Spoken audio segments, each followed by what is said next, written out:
Programme बंदे मुकाबिल में खुशामदेद में हूं रबिया एहसन, मेरे साथ मौजूद है रऊफ क्लास्ट्रा। और आज के प्रोग्राम में जिन टॉपिक्स पे हम बात करेंगे उसमें सबसे पहले मलिक रियाज का तहलका खेज इंटरव्यू रिकॉर्ड। सीनियर सहाफी जावेद चौधरी ने बड़ा दावा कर दिया। मलिक रियाज ने अपने इर्द गिर्द घूमने वाले तमाम इशूज पर लब खोलने का फैसला कर लिया। मलिक रियाज का इंटरव्यू से मुतालिक तस्दीक या तरदीद से गुरेज। मलिक रियाज ने अपने इंटरव्यू में क्या क्या इंकशाफात किए हैं, इंटरव्यू कब और कहां हुआ, अंदरूनी कहानी जानेंगे सीनियर सहाफी जावेद चौधरी की ज़बानी जो हमारे साथ मौजूद होंगे। इसके अलावा बात करेंगे सुप्रीम जुडिशल काउंसिल इजलास, जस्टिस मज़ाहिर अली अकबर नकवी के खिलाफ कार्रवाई तेज, शो कॉज नोटिस जारी, 14 दिन में जवाब तलब। चीफ जस्टिस काजी फाइज ईसा, जस्टिस सरदार तारिक, जस्टिस अमीर भट्टी और जस्टिस नईम अफगान ने हक, जबकि जस्टिस एजाजुल एहसन ने शोकॉज नोटिस जारी करने की मुखालफत में वोट दे दिया। इसके अलावा बात करेंगे लाहौर में कार की टक्कर से 6 अफराद की मौत, लाहौर हाईकोर्ट का इंतबा, पुलिस ने बच्चों को स्कूल बैग्स के साथ हवालात में बंद कर दिया, कम उम्री की ड्राइविंग, रोजाना कई इंसानों की जान निकलने लगी, रोड हादसात में कई गरीब घर उजड़ गए, हादसात से बचाव कैसे मुमकिन है, जानेंगे ट्रैफिक हादसात की रोकथाम की मुहिम चलाने वाली समाजी शख्सियत नासिर महमूद शेख से, जो प्रोग्राम में हमारे साथ मौजूद होंगे।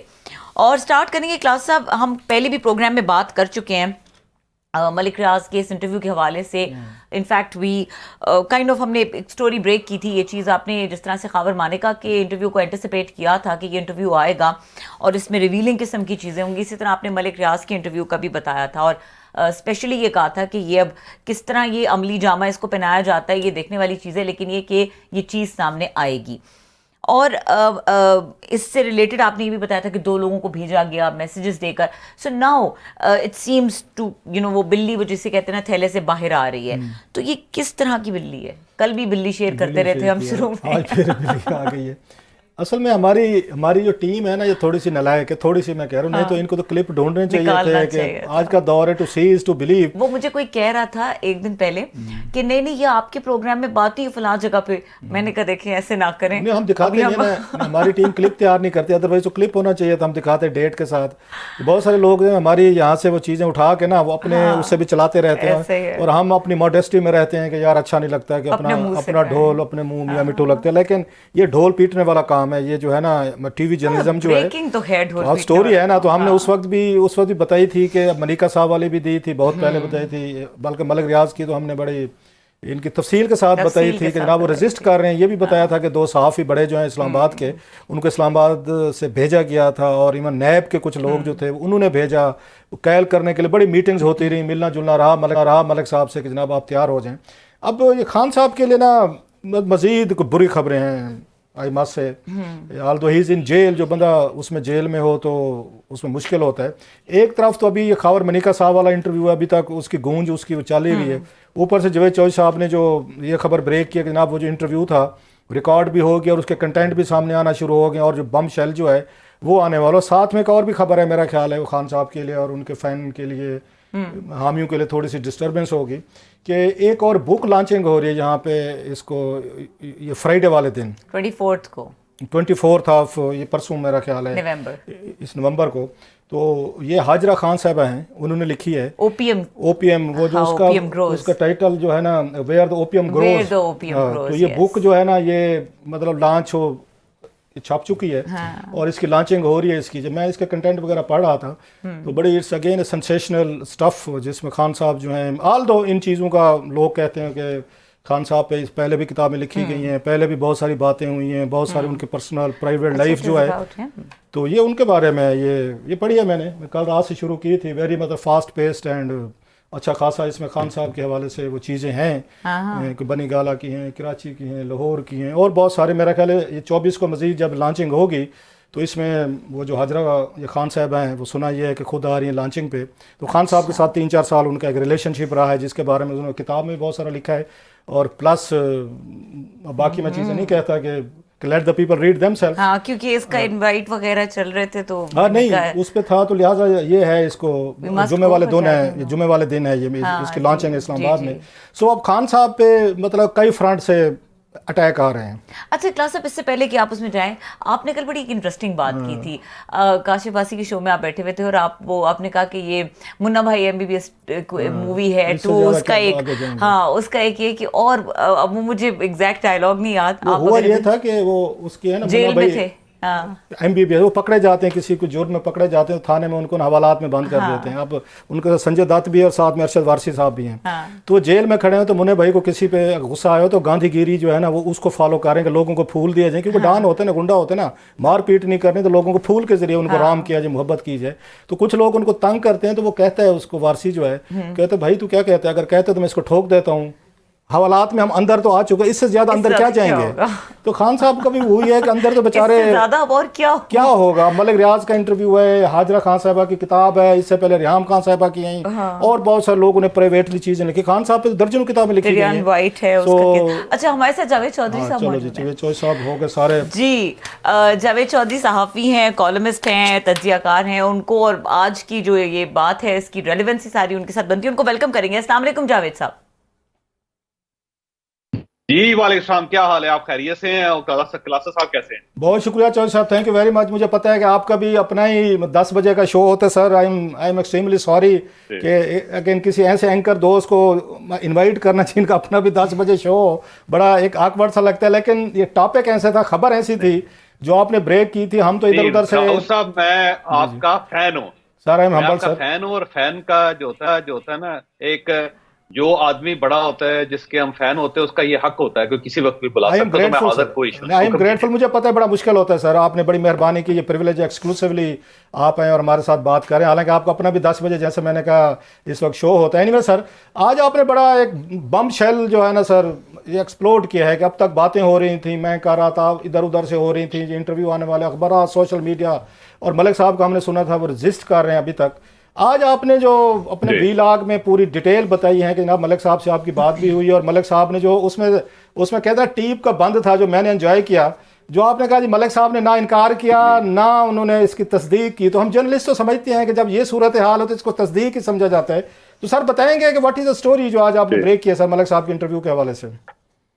असल में मलिक साहब के बारे में मैंने ये सुना था कि उन्होंने कोई इंटरव्यू रिकॉर्ड करवाया है जो वो करवाना चाह रहे हैं, तो फिर मैंने खुद उनसे राब्ता किया था और उस पर मलिक रियाज साहब ने कहा कि हाँ ये बात दुरुस्त है कि मैंने एक इंटरव्यू रिकॉर्ड करवाया, लेकिन वो मुकम्मल इंटरव्यू नहीं है। मुकम्मल इंटरव्यू जो है उसके कुछ पार्ट्स हो रहे हैं जो मैं ज़ाहिर इस वक्त डिस्कस कर रहा हूँ अपने वकला के साथ, और वो भी जब रिकॉर्ड हो जाएंगे तो फिर ये ऑन एयर होगा। तो मैंने उनसे ये सवाल किया कि क्या ये टेलीविजन पे ऑन एयर होगा? उस पर उन्होंने कहा मेरा नहीं ख्याल कि कोई टीवी इसको चलाएगा, तो लिहाजा मैं इसे सोशल मीडिया के ऊपर करूंगा, और उसका फायदा ये होगा कि वो पूरी दुनिया में चला जाएगा सोशल मीडिया। तो मैंने उनसे ये पूछा कि आपको क्या जरूरत पड़ गई इसकी, आप तो मुतमईन है और आराम से दुबई के अंदर जिंदगी गुजार रहे हैं। तो उस पर उन्होंने कहा कि मुझे इतना मजबूर कर दिया गया अब कि मैं अब खामोश नहीं रह सकता, नको नक हो गया, जिसको पंजाबी में कहते हैं। उन्होंने कहा ये हो गया कि फिर उनका ये कहना था कि मेरा जो सबसे बड़ा रोमांस है और मेरी जो सबसे बड़ी एफर्ट है वो बहरिया टाउन है, तो अब बहरिया टाउन को क्योंकि निशाना बनाया जा रहा है तो अब मैं खामोश नहीं रह सकता। तो कुछ चीजें मैंने उनसे पूछी थी कि उसमें क्या क्या चीजें हो सकती है। तो उन्होंने कहा कि इसके अंदर जो 2014 का धरना था उसकी डिटेल है कि किसने क्या कहा और उसके अंदर मेरा क्या किरदार था, मुझे क्यों नून लीग के से निगोशिएट करने के लिए भेजा गया था, ये सारी डिटेल वो उसके अंदर वो कहते हैं मैं बताना चाह रहा हूँ। फिर जो 460 अरब रुपए का जो जुर्माना सुप्रीम कोर्ट ऑफ पाकिस्तान ने किया था उसकी क्या डिटेल थी।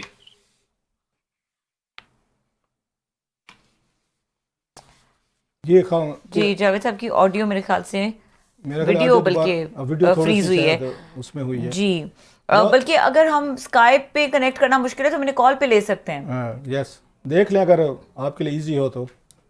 बहरहाल वो चौधरी साहब ने जैसे डिटेल बता रहे थे, उनसे बड़े सवालात पूछने वाले हैं और बड़ा अच्छा खासा इंकशाफ से एक भरपूर उसमें सेशन होगा। लेकिन मुझे मलिक साहब की ये बात नहीं समझ आ रही। उनका ये कहना है कि पाकिस्तान में कोई टीवी नहीं चला सके। अगर ये चीज़ें सारी जो लग रहा है, जो इंकशाफात अब तक हमारे सामने आ रहे हैं, they are related to Khan Sahab. तो खान साहब से रिलेटेड तो चीज़ें चलाने में मेरा ख्याल कभी किसी चैनल को दिक्कत नहीं होनी चाहिए।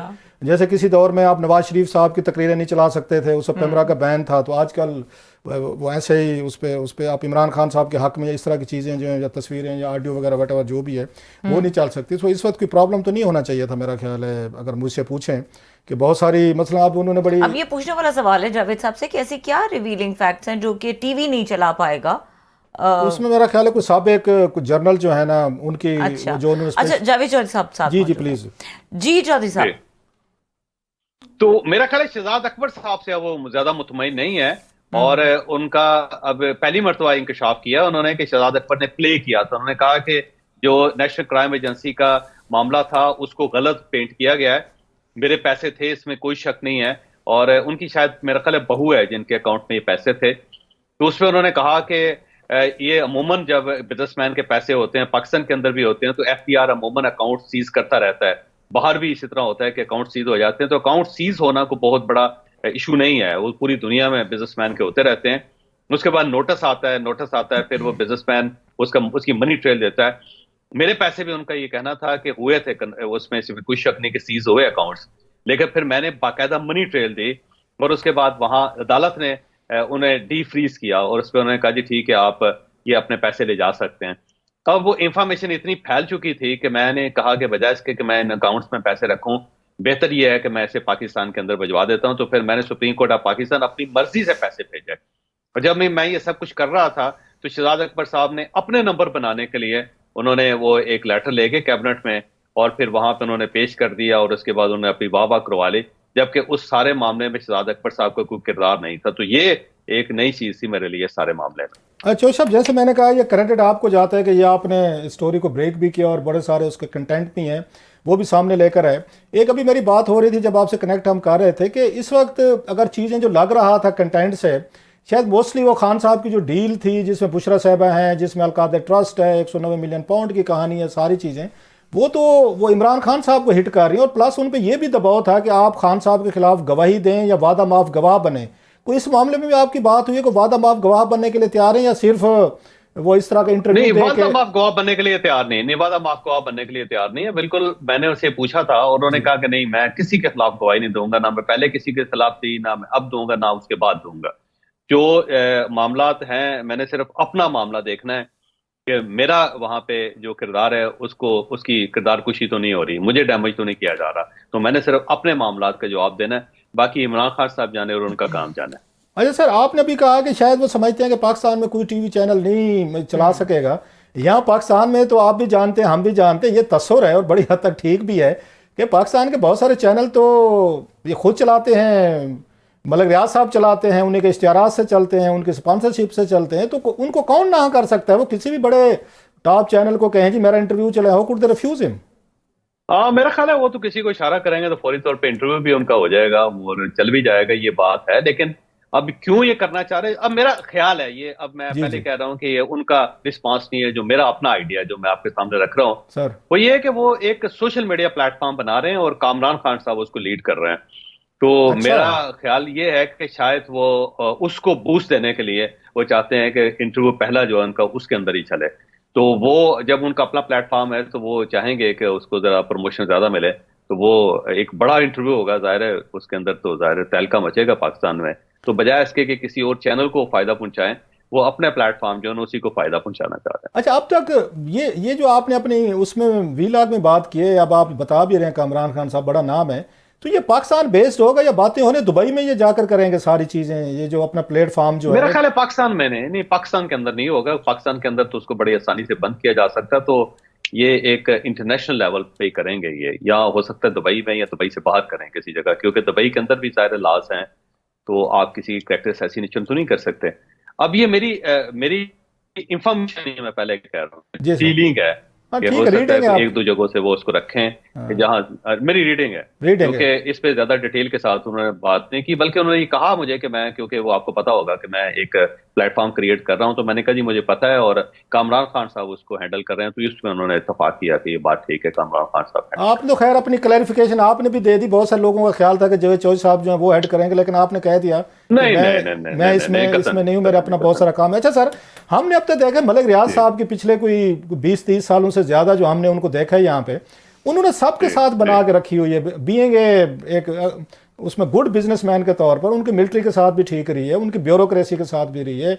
नवाज शरीफ साहब थे, इमरान खान साहब थे, फिर उसके बाद ये हो गए जरदारी साहब हो गए। उन्होंने कभी, वो कहते हैं कच्चे पे पाँव नहीं रखते। अब की दफ़ा क्या हुआ है कि वो फंस कर रह गए और उनकी उसमें उनकी पावरफुल इंस्टीट्यूशन के साथ उनकी वो हो गई है, अगेन कन्फ्रंट्रेशन हुई है। सर, तो आपका क्या ख्याल है, कहाँ उनसे गलती हुई है या इनसे गलती हुई है? सर, मलिक साहब तो ऐसे कोई एडवेंचरस काम नहीं करते थे कि उनको इस तरह की सिचुएशन का सामना करना पड़े।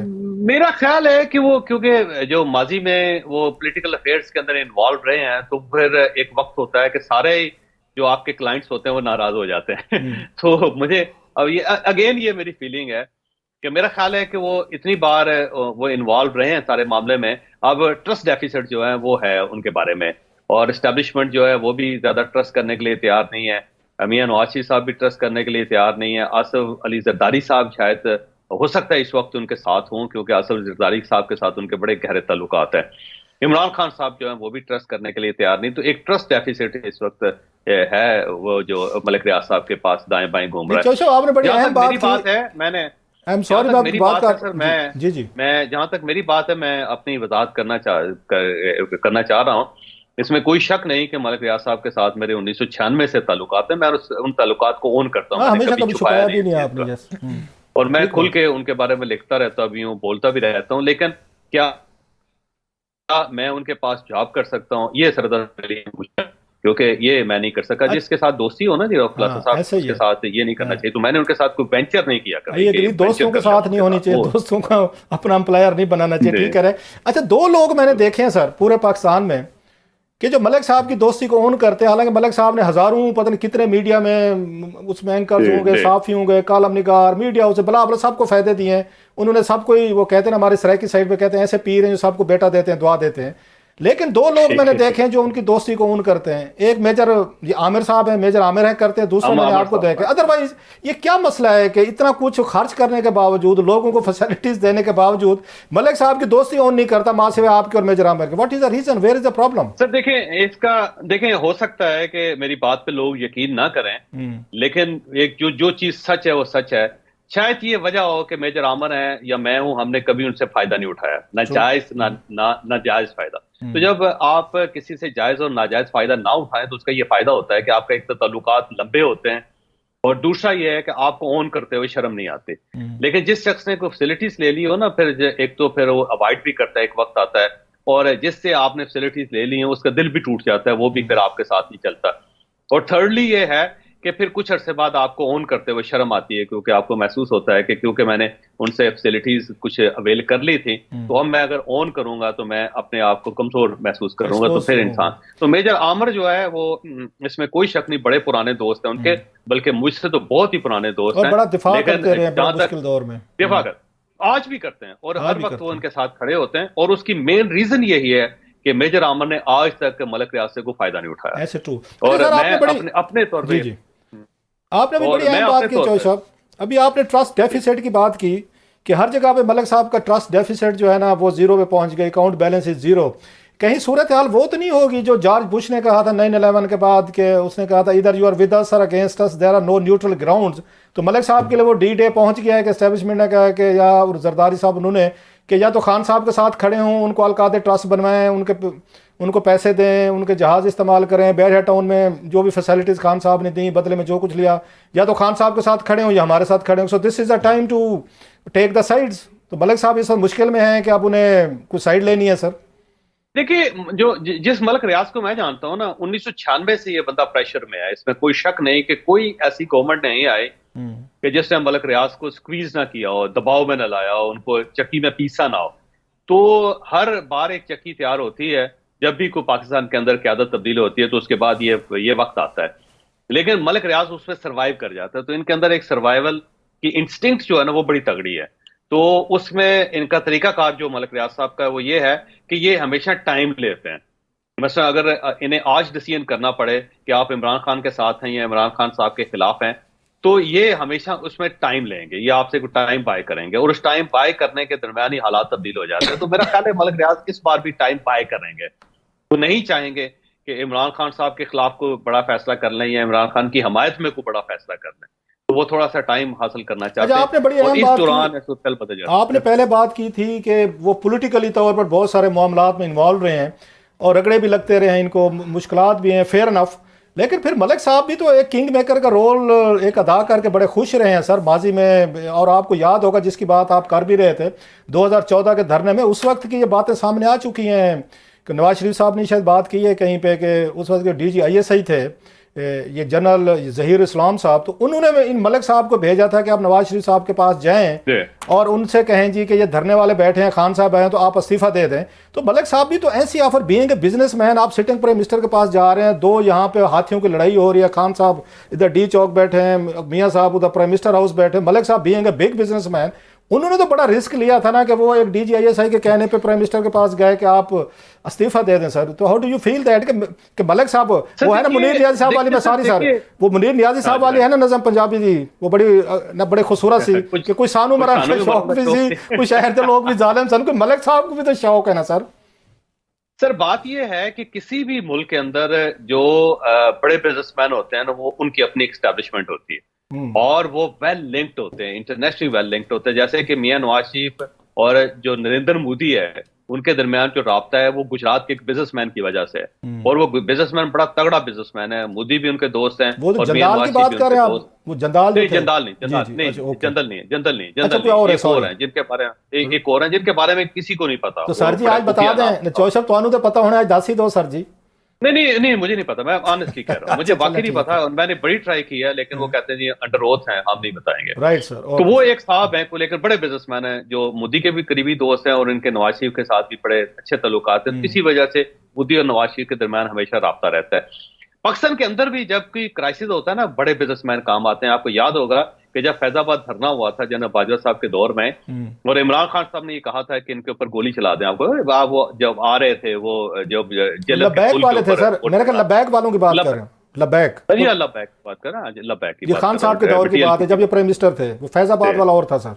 जी सर, उस वक्त, हाँ जी, फैजाबाद को ये उस वक्त शायद खकान अब्बासी प्राइम मिनिस्टर थे सर। जी जी जी जी। ये TLP ने, आपको याद होगा कि ये फ्रेंच एम्बेसी के मामले में उन्होंने एक मार्च किया था, लाहौर से इस्लामाबाद की तरफ आ रहे थे, जेलम के ऊपर, पुल के ऊपर मोर्चे बना दिए गए थे और इमरान खान साहब ने कहा था कि इनको गोली चलाने का हुक्म देता हूं मैं और इनको हम इस्लामाबाद में आने की, यलगार करने की इजाजत नहीं देंगे। आपको याद होगा ना? जी सर बिल्कुल। और वो मसला हल किसने करवाया था? वो मसला अकील करीम डैडी साहब ने हल करवाया था। वो मौलाना बशीर कादरी साहब, आज AKD, और वो मौलाना बशीर कादरी साहब को दरमियान में लेके आए थे, फिर आर्मी चीफ से उन्होंने मुलाकात करवाई थी और उस वक्त मिलिट्री एस्टैब्लिशमेंट जो थी अकील करीम डैडी और मौलाना बशीर कादरी साहब की मदद लेने पे मजबूर हो गई थी। तो अब डैडी साहब कौन है? डैडी साहब पाकिस्तान के सबसे बड़े बिजनेसमैन है, स्टॉक एक्सचेंज के किंग है। और इसी तरह जो मियां नवाज शरीफ और आसिफ अली जरदारी साहब के दरमियान जो राब्ता है, वो मियां मंशा साहब बड़ा राब्ता है, फिर मलिक रियाज साहब बहुत बड़ा राब्ता है। इसी तरह जब चाइना के साथ आप बात करेंगे तो बड़े बिजनेसमैनों के जरिए करेंगे। वहां से रशिया के साथ जो पाकिस्तान के ताल्लुकात बेहतर हो रहे हैं, वो बड़े बिजनेसमैनों ने करवाए। तो ये याद रखें कि जो बिग फॉर्चून होती है उसके साथ एक बिग इन्फ्लुएंस भी होता है और उस इन्फ्लुएंस को स्टेट हमेशा इस्तेमाल करती है। अब 2014 में अगर धरना हुआ है तो उस धरने के लिए पैसे भी चाहिए, तो उस धरने के लिए खुराक भी चाहिए। वो पैसे किसने दिए थे सर? आपने वीलाग में कह, पैसे किसने दिए चौधरी साहब? उस अगर धरने में कुछ कहते हैं चौधरी परवेज अली साहब थे, ये भी कुछ उसमें खाना शाना भेजते थे, इनके घर से भी पाके जाते थे। जहांगीर तरीन साहब ने, एक तो जहांगीर तरीन साहब खाना भिजवाते थे, दूसरे अलीम खान साहब भिजवाते थे, तीसरा मलिक रियाज साहब भिजवाते थे। और बल्कि फैजाबाद का धरना जो था उस पर भी मलिक रियाज साहब की तरफ से खाना मलिक साहब सबको दान करते हैं, सबको, जो किसी को स्टेट की तरफ से जब कहा जाएगा सेम। इसी तरह आपको याद होगा कि ये जो अलामा ताहिर कादरी साहब थे, उनके साथ भी मलिक रियाज साहब को एंगेज किया गया था कि वो उनको समझाएं या उनको वापस भेजें या उनको वापस लेकर आएं। तो ये जो बड़े बिजनेसमैन हैं वो हमेशा इस्तेमाल होते हैं इस किस्म के अफेयर्स में, याद रखें। तो मलिक साहब नहीं, फिर तो चौधरी साहब फिर किसी न किसी दिन फंस भी जाते हैं। जैसे मलिक साहब आप फंस गए और वो कह रहे हैं मैंने बैरिया टाउन अगर बचाना है तो फिर मुझे बातें माननी पड़ेंगी। सो मलिक साहब ये एडवेंचर तो करते ही रहे हैं ना। अब जो उनके साथ एडवेंचर हो रहा है सर, उनके साथ सख्ती हो रही है, वो सारे बड़े बिजनेसमैन करते हैं जी। ये सिर्फ मलिक रियाज क्योंकि लाइमलाइट में है और ये अमूमन जो है इस किस्म के मामला से साइड पे नहीं रहते। कुछ शायद किस्मत उनकी अच्छी है या किस्मत उनकी बुरी है कि वो सामने आ गए, जबकि इनके मुकाबले में जो 12 बड़े पाकिस्तान के बिजनेसमैन हैं उनमें से तो 7-8 ऐसे भी होंगे जिनके नाम तक लोग नहीं जानते। लेकिन बड़े बड़े काम जो पाकिस्तान के अंदर होते हैं एस्टेब्लिशमेंट के साथ, रियासत के साथ, सियासी जमातों के दरमियान, वो वही लोग करते हैं। क्योंकि जब आप एक लेवल पे चले जाते हैं तो आपका स्टेक हो जाता है। अगर फर्ज करें पाकिस्तान में स्टेबिलिटी नहीं है तो सबसे पहले जिसको नुकसान होगा वो बड़े बिजनेसमैनों को होगा। तो वो चाहेंगे कि स्टेबिलिटी हो।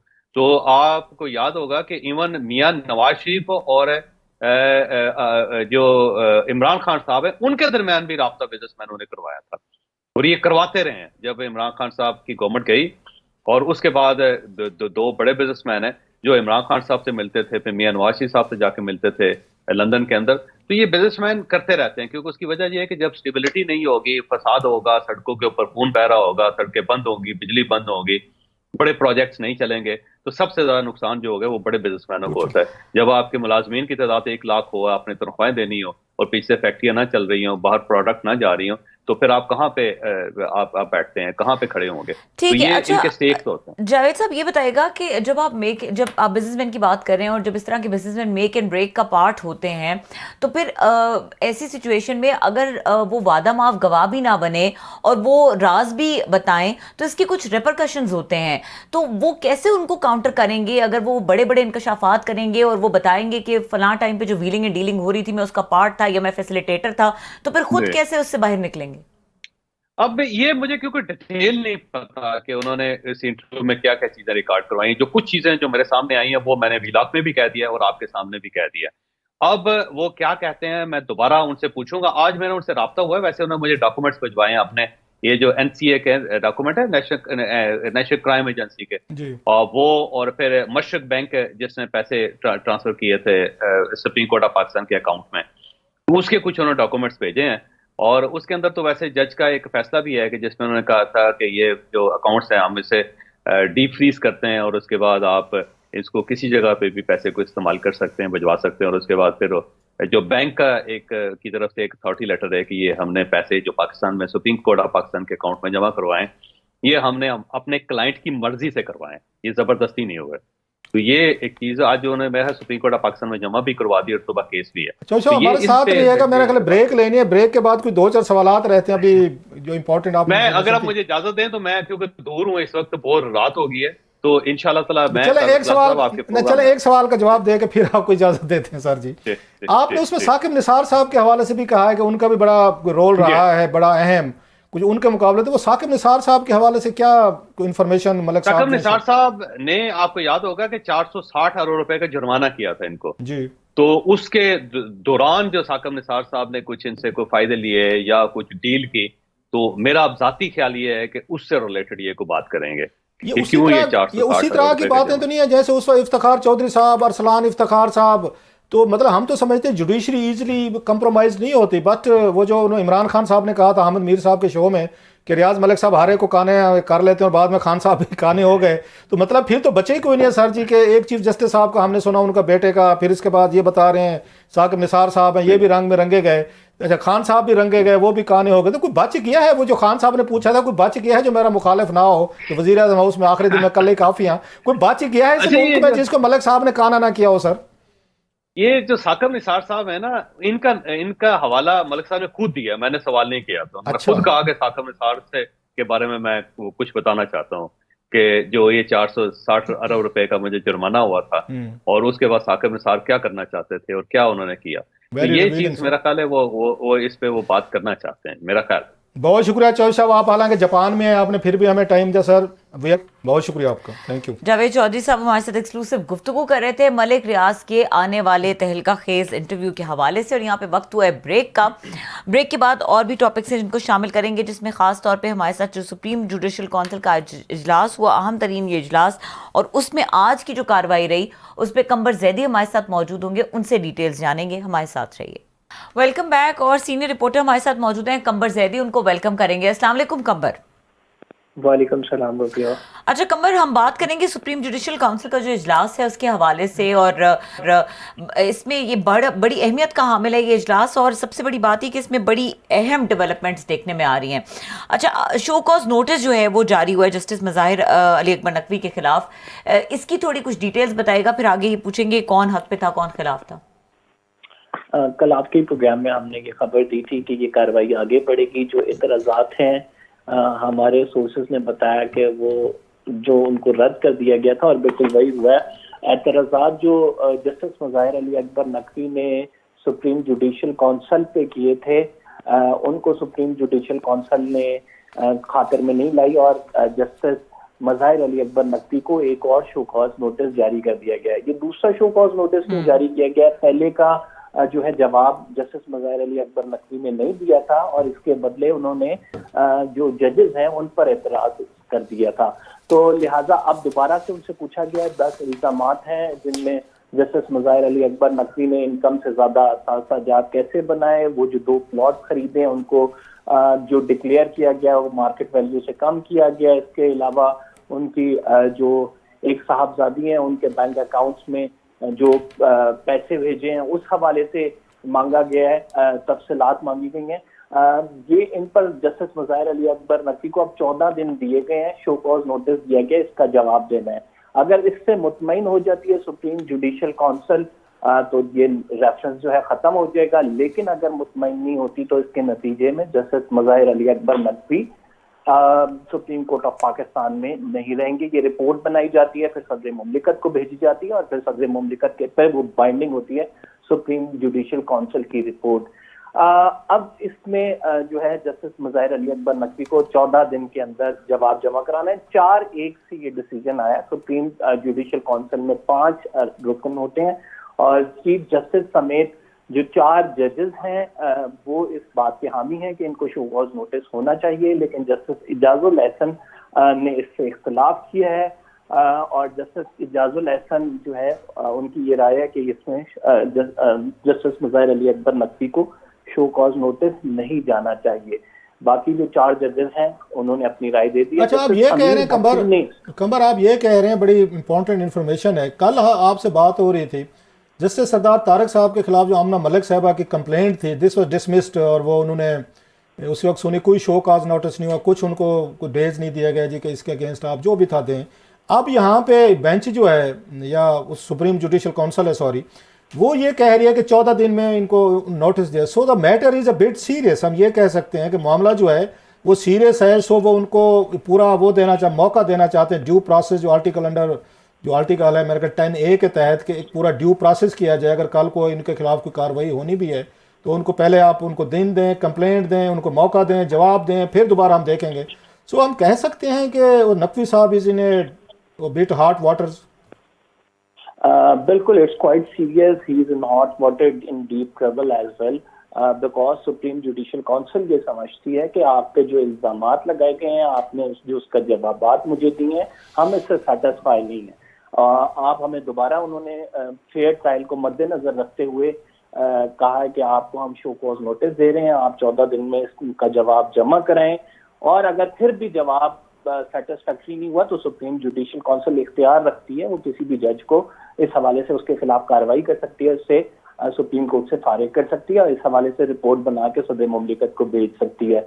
अब सारा डिपेंड ये करता है कि जस्टिस मज़ाहिर के जो इल्जामात लगे हैं वो उनका जवाब क्या जमा कराते हैं और आया कि इससे सेटिस्फैक्शन होती है सुप्रीम जुडिशल काउंसिल की। यानी यहाँ पे एक नुक्ता और भी जो है वो मैं आपके प्रोग्राम की तवज्जो से हाईलाइट करना चाहूंगा कि जस्टिस तारिक, जो सरदार तारिक साहब हैं, उनके खिलाफ जो इल्जामात थे उस पर आमना मलिक साहिबा को बुलाया गया। आमना मलिक साहिबा ने जो है कौंसल के सामने कहा और कौंसल ने इनसे पूछा कि आपको ये कहाँ से चीजें मिली। दूसरी जानिब जस्टिस मज़ाहिर अली अकबर नकवी वाले केस में जो है लैंड रेवेन्यू जो FBR है और दीगर रिकॉर्ड जो उनसे मुतल्लिक था उसको तलब किया गया और उसमें जजेस जो कौंसिल है उसकी ये राय है कि ये रिकॉर्ड देखेंगे, इस पे रिकॉर्ड देख के उन्होंने तमाम एनालाइज करके इस पे शो कॉज नोटिस जारी किया है। और अच्छा, ये बताइएगा जरा, ये तो चल रहा है केस, आई होप कि आपने दूसरा केस भी कवर किया होगा जो बड़ा अहम है, वो है वहाँ पे इमरान खान साहब की उस पे ज़मानत का केस जो है वो भी सुप्रीम कोर्ट में है, जिस पे नोटिस जो है सुप्रीम कोर्ट ने उन्होंने जारी किया साइफर केस में। कुछ जरा उसकी डिटेल बताएंगे कि उसकी क्या प्रोसीडिंग हुई और कितने चांसेस हैं खान साहब की ज़मानत के, क्योंकि हाई कोर्ट से तो उनकी ये शाहमूद कुरैशी साहब की ज़मानत तो वो हुई है, उन्होंने डिसमिस कर दी थी, नहीं की थी। खान साहब की ज़मानत के कितने चांसेस हैं साइफर के, स्पेशली जब सुप्रीम या हाई कोर्ट ये कह चुके हैं कि जो प्रोसेस अडॉप्ट किया गया था जेल ट्रायल वाला सारा गलत था, बोगस था और नए सिरे से शुरू किया जाए। अब यहाँ पे सुप्रीम कोर्ट कैसे इस केस को देख रहे हो, खान साहब की ज़मानत के क्या चांसेस लग रहे हैं आपको? देखिए, सुप्रीम कोर्ट ने तो आज इस केस में बेसिकली जो नोटिस है विफाक को कर दिया है और साथ वजारत दाखिला को भी किया है। सुप्रीम कोर्ट ने सिर्फ एक चीज देखनी है और वो ये देखनी है केस के मेरिट पे जाए बगैर कि इस साइफर केस में जो इमरान खान साहब पे इल्जाम लगा है इसमें मैक्सिमम सजा कितनी बनती है, आया ये जमानत का केस बनता है या नहीं बनता, और अगर इसमें ये बनता है तो इसमें जमानत देनी चाहिए या नहीं देनी चाहिए। तो सुप्रीम कोर्ट ने उस केस के मेरिट को नहीं देखना, लेकिन आज जो है अदालत में इस पे बात हुई है बाकायदा के ये साइफर में इल्जाम किया। तो उन्होंने जो सलमान सफदर साहब थे उन्होंने ये कहा कि इसको जो है डी क्लासिफाई करके जो है वो आप ये कह सकते हैं कि पहुंचा, अवाम तक पहुंचा।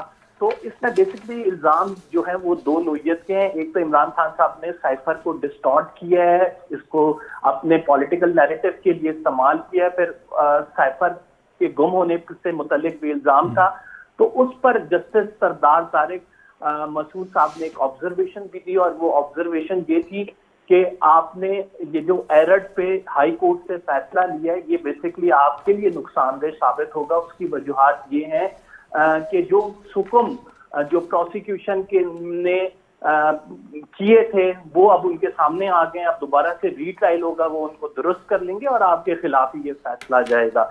लेकिन यहाँ पे दूसरी एक और चीज है कि हाई कोर्ट के ही फैसले में इसको डिसाइड कर दिया गया कि ये ट्रायल जो है अब ओपन होगा, यानी यहाँ पे सहाफियों को भी इजाजत होगी, यहाँ पे बेशक जेल में हो लेकिन सहाफियों को भी इजाजत होगी और आम ऑब्जर्वर को भी इजाजत होगी, जो कि जज साहब ने तहरीर की है। जज साहब ने आज ये बाकायदा ऑब्जर्वेशन भी दी है और इसके साथ फिर उन्होंने इस वाली दरखास्त पर नोटिस कर दिया। अगर देखा जाए मेरिट्स पे देखा जाए, जो कानून के मुताबिक केसेस होते हैं, आम आदमी के केसेस देखा जाए तो जमानत इस पे बनती है और सुप्रीम कोर्ट में जिस तरह के आजादाना जजेस मौजूद हैं तो ये मुतवक्की है कि इसमें इमरान खान साहब को जमानत हो जाएगी। अच्छा, आपने, मैं इसमें पढ़ रहा हूँ ज़रा ये हेडर्स में कि जस्टिस सरदार तारिक साहब के हवाले से कोर्ट है कि उन्होंने कहा है कि जनाब कि आप अगर मुकदमात को सियासी तौर पर चलाएंगे तो यही कुछ होगा। उन्होंने उनके वकीलों को कहा है खान साहब के कि आप उसके मेरिट पे जाने के बजाय अदालतों में जो दलाइल देते हैं आप उसको सियासी केस बना रहे हैं तो फिर तो यही कुछ होगा। तो ये बात हुई वहाँ पे कि अदालत समझती है कि केसेस को ये कानूनी या मेरिट पे जाने की बजाय उनके वकील जो हैं या उनके हामी जो हैं इसको सियासी रंग दे रहे हैं। जी बिल्कुल, ये अदालत में बात हुई थी और अदालत में जब ये बात हुई थी तो पूछा गया कि शरीक मुल्जिमान का तयन हुआ है, तो इस पर वकील सफाई ने कहा था कि असद उमर को छोड़ दिया गया और आजम खान को मुल्जिम से इस दरख्वास्त का गवाह बना दिया गया। और फिर ये भी बात सामने आई कि आजम खान के घर वालों ने एक FIR दी कि उनको अगवा कर लिया गया है। फिर अचानक हैरानकुन तौर पर आजम खान साहब मंजर आम पर आते हैं और खान साहब के खिलाफ, इमरान खान के खिलाफ यानी 164 का बयान आ जाता है। और इस पर जस्टिस तारिक ने कहा देखे ना फिर सच ऐसे सामने आता है, और फिर साथ ये ऑब्जर्वेशन भी दी। तो पॉलिटिकली जस्टिस सरदार तारिक ने कहा कि अगर आप पॉलिटिकली केसेस को चलाएंगे तो इस तरह के मामला होंगे, आपको पॉलिटिकली केसेस को नहीं चलाना चाहिए, कानूनी बात करनी चाहिए। और ये बात किसी हद तक दुरुस्त भी है कि इमरान खान साहब के वकला जो हैं, खसूसन वो वकला जो कि अभी राइट नाउ हमें सियासी तौर पर मुतहर्रिक भी नजर आ रहे हैं, वो लोअर कोर्ट्स में या हाई कोर्ट में ऐसे दलाइल लेते हैं जिसमें आपने बात की है ना लास्टली कमर, जो आप बात कह रहे हैं कि केसेस को मेरिट और कानून की बजाय जब आप उनको सियासी उनको दर्जा देते हैं तो नुकसान होता है। सरदार तारिक साहब का जो हवाला है, मुझे याद है जब भुट्टो साहब का ट्रायल हो रहा था, जुल्फ़िकार अली भुट्टो साहब का, उन पर एलिज्ड जो मर्डर केस था, उस वक्त भी यही कहा गया था, या बुख्तियार साहब थे उनका केस लड़ रहे थे, तो उस वक्त भी यही बातें बाद में आई थी कि इन्होंने केस को ज़्यादा इन्होंने सियासी बना दिया था। भुट्टो साहब के केस को एक सियासी ट्रायल के तौर पर लिया गया था रादर दैन एक कानूनी बुनियाद पर लड़ा जाता या कोर्ट को, ये उनका ख्याल था बाद में। हालांकि जो बाद में बातें आई थी, लगता है ये था कि वो सियासी उसको रखते या कानूनी लड़ते, फैसला यही आना था जो बाद में आया था, उस पर दबाव था जनरल जिया साहब एंड कंपनी का। तो बहरहाल मेरा ख्याल है ये वही बात अब जस्टिस सरदार तारिक वही कह रहे हैं कि केसेस को सियासी के तौर पर लड़ेंगे तो उससे हो सकता है सियासी फ़ायदा तो आपको मिल जाए, वोट आप इकट्ठे कर लें, लेकिन आपको अदालतों से फिर रिलीफ लेना या जो आप उस एक्सपेक्टेड समझते हैं वो फिर नहीं मिलता आपको।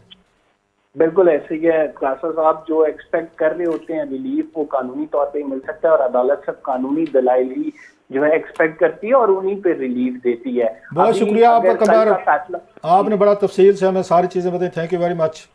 जी कंबर जैदी हमारे साथ, यहाँ पे वक्त हुआ ब्रेक का, ब्रेक के बाद बात करेंगे। हमारे साथ मौजूद होंगे नासिर महमूद शेख साहब, रोड एंड सेफ्टी एक्सपर्ट हैं, और उनसे हम बात करेंगे। लाहौर में एक अनफॉर्चुनेट वाक़या हुआ, कम उम्र बच्चे की ड्राइविंग से कि ख़ानदान के 6 अफराद जो थे वो उनकी मौत वाक़या हो गई, और फिर इस तरह के और भी केसेस हैं।